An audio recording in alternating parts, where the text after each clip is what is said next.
Ask ChatGPT the right question. It can help your metabolic health. In this video, in 2026, I want to share a new secret with you. I want to show you how ChatGPT has helped me and how it can help you if you ask the right question. I use ChatGPT as an educational partner, not to replace doctors, lawyers, or engineers, not to give shortcuts, but to help explain complex health concepts in simple language backed by scientific evidence. What I've learned is this: the quality of the answer depends on the quality of the question. If you ask a stupid question, you will get a stupid answer. In this video, I will show you examples of how to ask better questions about diet, fasting, exercise, sleep, stress, and brain health. The same questions you're going to ask your doctor, so you can work with your body and not against it. This talk was compiled by Dr. Siva Navaratnam and ChatGPT, my educational partner. I want to be very transparent. All our educational work is assisted by ChatGPT as an educational partner. It helps us explain complex health concepts clearly and to respond to people in different languages. But it is only useful when the right questions are asked and when answers are checked against scientific evidence. ChatGPT does not replace doctors or clinical judgment. It is simply a tool, one that helps with learning, clarity, and communication. If you take only one thing from this video, let it be this: ask better questions, and your body will give you better answers.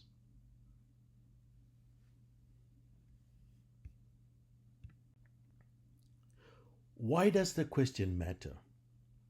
Because ChatGPT can only be as helpful as the question you ask. When questions are specific, sensible, and based on how the body actually works, the answers are clearer and safer. Vague or extreme questions often lead to poor advice. The same thing happens when you ask vague and extreme questions to your doctor. So let's look at how you can ask better questions to support real lifestyle changes for better metabolic health.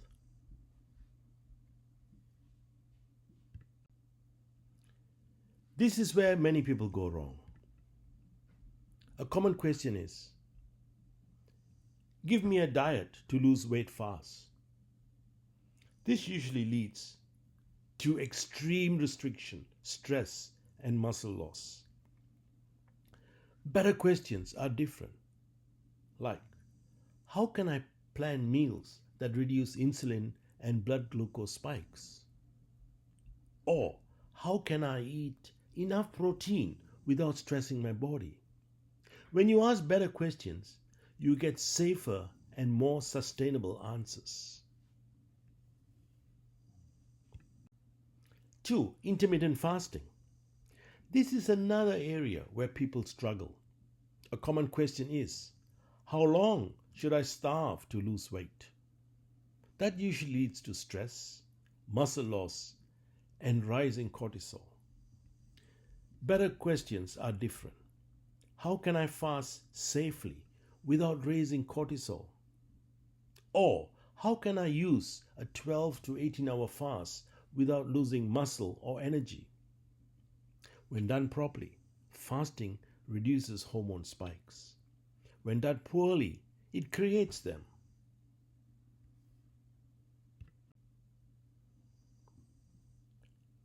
Movement. Another common question I hear is, how many steps should I do? Doctor? That question focuses on numbers, not physiology. Better questions are, how does walking help stabilize blood sugar? Or, and is walking after meals helpful, and why? When you walk after meals, muscles take up glucose without needing as much insulin. This means smaller glucose spikes, smaller insulin spikes, and less stress on the body. Walking regularly, especially after meals, works with your metabolism, not against it. What about muscle strengthening? A common question I hear is, what is the fastest way to build muscle? That question usually leads to extreme training, injury, or burnout. Better questions are, how does strength training improve insulin sensitivity? Or, and what simple home exercises help preserve exercise as we age? Muscle is not just about strength or appearance. Muscle is a glucose burning organ. When you preserve muscle, you reduce blood sugar spikes, reduce insulin demand, and support long-term metabolic health. This is about staying strong, stable, and independent, not chasing extremes. Many people ask, how do I prevent dementia? The question comes from fear. Fear often leads to extreme or unhelpful answers. Better questions are, how does metabolic health support brain health?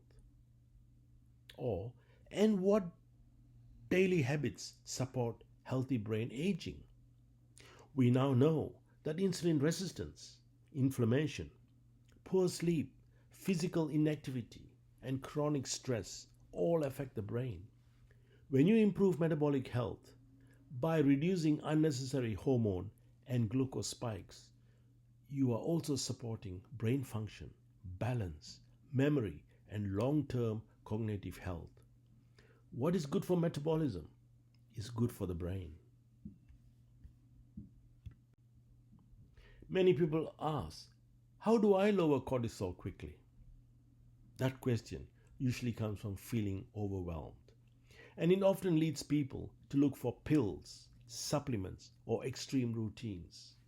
Better questions are, what daily habits reduce frequent cortisol spikes? And how do you sleep, screens, mealtime, and exercise affect stress hormones?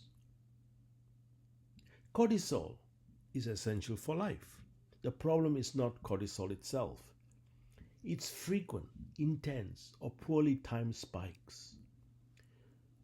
When sleep improves, screen time are reduced at night, meals are timed earlier, protein intake is adequate, and exercise is appropriate, cortisol signaling naturally becomes calmer. Once stress hormones settle, insulin and blood sugar regulation often improves as well. The takeaway message from this video is simple. Better questions lead to better answers, and better answers supports better metabolic health. Please share this with loved ones and friends, especially those who struggle to understand health information or whose first language is not English. With the right questions, tools like ChatGPT can help people learn, clarify, and make healthier choices. Thank you for watching.